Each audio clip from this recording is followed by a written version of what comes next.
नाम कमाना बहुत आसान है, लेकिन उसको संभाल कर रखना बहुत कठिन है। आपने कभी कुछ ऐसा अच्छा किया, तुरंत नाम हो गया, लेकिन चूक गए तो नाम डूब भी गया। धन कमाना आसान है, लेकिन धन को बचाना कठिन है, और बचे हुए धन से खुद को बचाना भी बहुत कठिन है। क्योंकि जो धन आपका बचता है, वो धन आपको खतरनाक रास्ते पर भी ले जा सकता है। क्योंकि धन से शराब भी मिलती है, धन से जुआ खेला जाता है, धन से बेविचार भी होता है, धन से होटल टोटल बोतल सब होता है। धन कोई साधारण नहीं। धन ने जितना लोगों को बर्बाद किया है, आपके पास पैसा ही नहीं है तो मन कभी डगमगाया तो आप मन मार के रह जाते हैं। लेकिन हर जेब में खूब पैसा भरा है, अकाउंट में पैसा, जेब में कैश, बैग में कैश, गाड़ी में कैश, घर में कैश। इसलिए ज्यादा धनवान लोगों की पत्नियां भी बड़े गुलछर्रे उड़ाती है।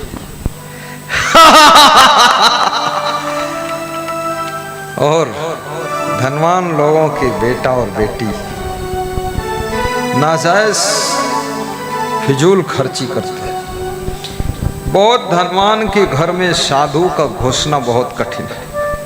वहाँ खतरनाक कुत्ते घुस कर बैठते हैं। ऐसे कुत्ते अगर साधु भूल से चला गया तो साधु की टांग में काट लेंगे। बोर्ड लिखा लगा है, खतरनाक कुत्तों से सावधान। भारत देश में एक समय ऐसा भी था, लोग अपने गेट पर लिखते थे, अतिथि देवो भव, अतिथि देवता है, आइए हे देव पधारिए, आपका स्वागत है। लेकिन अब कुत्ते का स्वागत हो रहा है, अतिथि का स्वागत नहीं है। कुत्ते से बहुत प्रेम है, बाप से प्रेम नहीं, सासू से प्रेम नहीं, कुतिया से प्रेम है, बिल्ली से बहुत प्रेम है। बहुओं का कोई ख्याल नहीं है, लेकिन ना मालूम किससे किससे प्रेम करते हैं लोग। घर से प्रेम की शुरुआत कीजिए, उस प्रेम को बढ़ाते बढ़ाते पूरे गांव में फैलाइए, और गांव से प्रेम जिले में जाना चाहिए, और जिले से पूरे प्रदेश में, पूरे देश के लिए तुम प्रेमी बन जाओ, और देश प्रेमी बन करके देशभक्ति करो। देशभक्ति में सबका कल्याण हो जाता है। इस देश के अंदर बहुत से गद्दार भी हैं, देश का हलवा पूड़ी खाते हैं, देश की जमीन पर मकान बनाकर रहते हैं, और देश की फसल का अन्न खूब खाते हैं, और देश की सड़कों पर चलते हैं, लेकिन देश के विनाश का प्रोग्राम बनाते हैं। क्षुद्र स्वार्थ के कारण देश को बेच देंगे, देश को बर्बाद कर देंगे। कोई चाइना से कनेक्शन रखता है, कोई पाकिस्तान से कनेक्शन रखता है, और कोई ईरान इराक से कनेक्शन रखता है, कोई इटली से कनेक्शन रखता है। कोई इतना धूर्त है, अमेरिका को गुप्त रिपोर्ट देता है। इतने मूर्ख लोग, बुद्धि विवेक नहीं है। कम से कम मैंने सुना है, एक कुएं में मेढक रहते थे, तो मेढक में लड़ाई हो गई। एक दिन मेढक लड़ गए।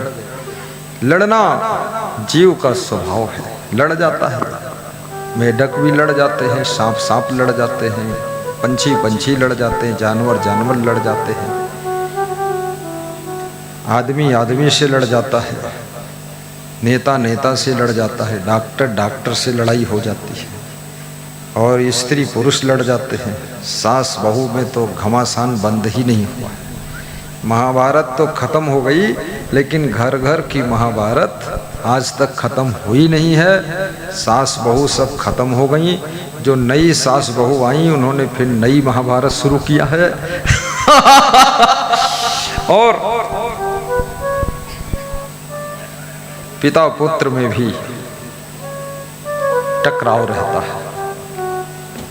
सब प्रेम और समझ की कमी के कारण होता है। सहनशीलता को बढ़ाइए, गम खाना सीखिए, अपनी बहू को भी थोड़ा क्षमा कीजिए। वहां तक मत समझाइए जिस लेवल पर समझाने से बहू अब गर्म हो सकती है। वहां तक गलतियां न करिए जहां तक गलती करने के बाद सासू एटम बम हो सकती है। और उतना उत्पात मत करिए जो बाप आपका त्याग कर दे। उतनी खुराफात मत करिए जो कि बेटा बाप से दूर हो जाए। जरा अपने आप को कंट्रोल में रखिए। गुरु भक्त बन जाइए। गुरु भक्ति में सब गुण समाये भी है। जैसे सूरज उदय हो जाता है, पूरा सृष्टि में उजाला हो जाता है। गुरु भक्ति आपकी जिंदगी के अज्ञान के अंधकार को दूर करने में समर्थ है। गोकार रश्च अंधकारस्त रुकारस्त निरोध कृत अंधकार विनश्यत्वात् गुरु नित्य विधीयते। गु कहिए अंधकार को, रू कहिए प्रकाश, मिट अज्ञाने ज्ञान दे गुरु नाम है तास। स्कंद पुराण का श्लोक है। गु माने अंधकार होता है, जो अंधकार से प्रकाश की ओर ले जाए, दुख से सुख की ओर हमको ले जाए, जो असत्य से सत्य की ओर ले जाए, जो हमारी जिंदगी को की पीड़ा से वीणा की ओर ले जाए, जो हमारी जिंदगी के अंधकार को दूर करके ज्ञान का प्रकाश प्रकट कर दे, उस परम तत्व का नाम गुरु होता है। उस परम तत्व का नाम गुरु होता है। और गुरु के बिना कल्याण का कार्य शुरू नहीं होता है। रामचरितमानस में दोहा है बड़ा सुंदर कि ब्रह्मा विष्णु महेश से गुरु बिन भवनिधि तरई न कोई, जो बिरंच शंकर सम हो। गुरु के बिना, ये मेरी जेब का दोहा नहीं, ये चौपाई रामायण की है, प्रमाणित है, तुलसीदास ने लिखा। क्योंकि मैं वही बात कहूं तो उतना वजन नहीं होता। जब कोई महान पुरुष की कही हुई बात को हम कोड करते हैं, एग्जाम्पल देते हैं, तो वजन बढ़ जाता है। देखिए तुलसीदास क्या लिख रहे हैं। गुरु बिनु भव निधि तरई न कोई, जो बिरंची शंकर सम होई। बिरंच बिनु भव निधि तरई न कोई। वाह वाह। जो बिरंची शंकर सम। मंद मंद मुस्कुरा कर सत्संग सुनना। इसमें ऐसे लग रहा है कि बहुत लोग तो बीमार दशा में आए हैं। कुछ लोगों का चेहरा देखता हूं तो लगता है घर की बड़ी टेंशन लेकर यहाँ आए। और कुछ लोगों को देखता हूं तो ऐसा लगता है कि रात में ठीक से सोए नहीं, आंखें मूंदते मूंदते छोटी आंखें कर लिया है। अब तुम आंखें मूंद लोगे तो हम कैसे तुम्हारी तरफ दृष्टि डाल पाएंगे। दृष्टि से दृष्टि भी मिलनी चाहिए, नज़र से नज़र भी मिलनी चाहिए। नज़र से नज़र ने मुलाकात कर ली। ये नज़रें एक दूसरे से मुलाकात करती है। ये मुस्कान एक दूसरे के प्रेम की पहचान भी है। ये खुश होना एक दूसरे के संपर्क का सूत्र। आंखें तो वही है पर नजरिया अलग रहता है। ये साधारण बात नहीं है। उत्तर प्रदेश के भक्त कह रहे थे,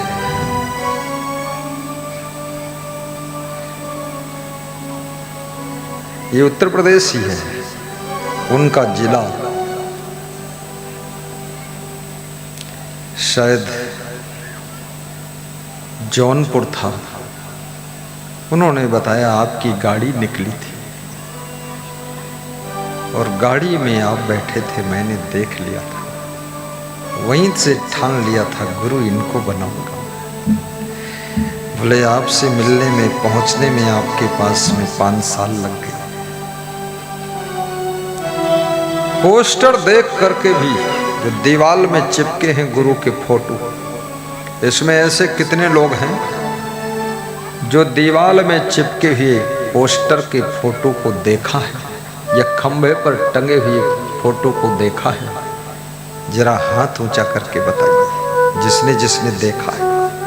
पूरा हाथ उठाओ, खतरा कोई नहीं, बस नीचे कर लो, सबने देखा है। अब जिसने जिसने पोस्टर फाड़ा है वो हाथ उठाए, क्योंकि कुछ पोस्टर फटे हुए भी मिले, कोई नहीं फाड़ा, हवा में फट गए।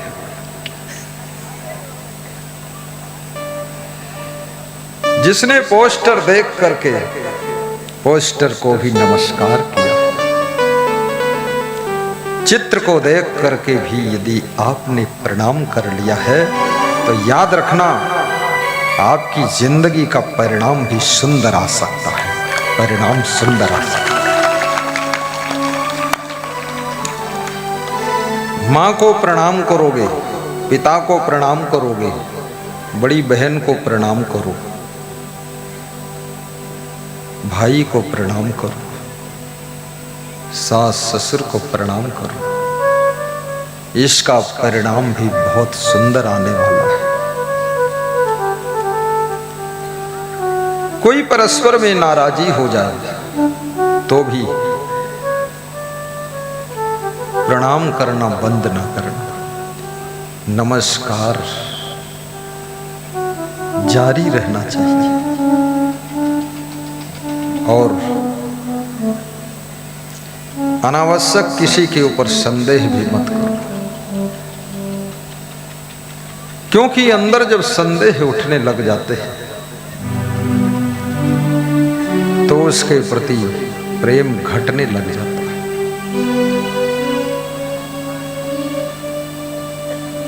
थोड़ा मन में विश्वास भी लाइए और विश्वास के योग्य भी बनिए।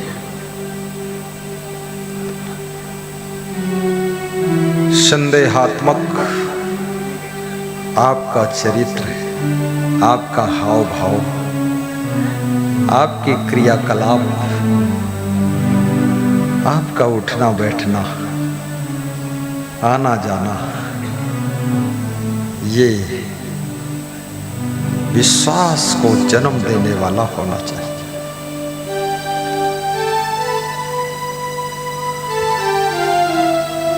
बीजक वित्त बतावे गुप्ता, कबीर साहब का बीजक ये गुप्त धन को बताता है। आपके पास में कुछ ऐसा धन है जिस धन का आपको कोई भान नहीं, जिस धन के बारे में आपको जानकारी नहीं। और कबीर कहते हैं, कबीर सब जग निर्धना। कबीर कहते हैं ये मुकेश अंबानी भी निर्धन है, गौतम अडानी भी निर्धन है, और टाटा बिड़ला ये सब निर्धन है। तुम कहते हो अरे मुकेश अंबानी भारत देश में सबसे बड़े धनवान है, लेकिन कबीर चुनौती दे रहे हैं। मानपाल कबीर कहते हैं कि ये सब निर्धन लोग हैं, क्योंकि जिसके पास में भक्ति का धन नहीं है, चरित्र का धन नहीं है, कैरेक्टर इज मनी, और जिसके पास में ब्यूटीफुल नेचर इज मनी नहीं है, और जिसके पास में सुंदर सत्कर्मों का धन नहीं है, जिसके पास में स्वीट लेक्चर नहीं है, मीठी वाणी का धन नहीं है, वो निर्धन है।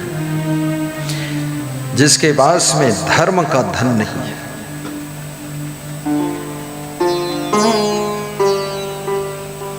वो निर्धन है। कबीर सब जग निर्धना, धनवंता नहीं कोई। ये कबीर की दृष्टि है। ये संसार का जो धन है, रुपया है, पैसा है, मैं इसका तमाशा बहुत देख रहा हूं। इस संसार के धन का, धन जब बढ़ता है तो भूख घटती है, और मकान सुंदर जब बनता है, बेडरूम टॉप का बनता है, तो नींद घट जाती है। दुनिया में सच बोलने वाले कम हैं।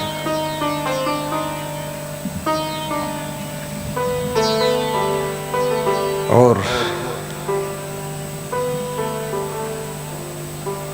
जब मनुष्य के पास में वैभव बढ़ता है, तो वैभव के साथ में भय बढ़ता है, निर्भयता घट जाती है।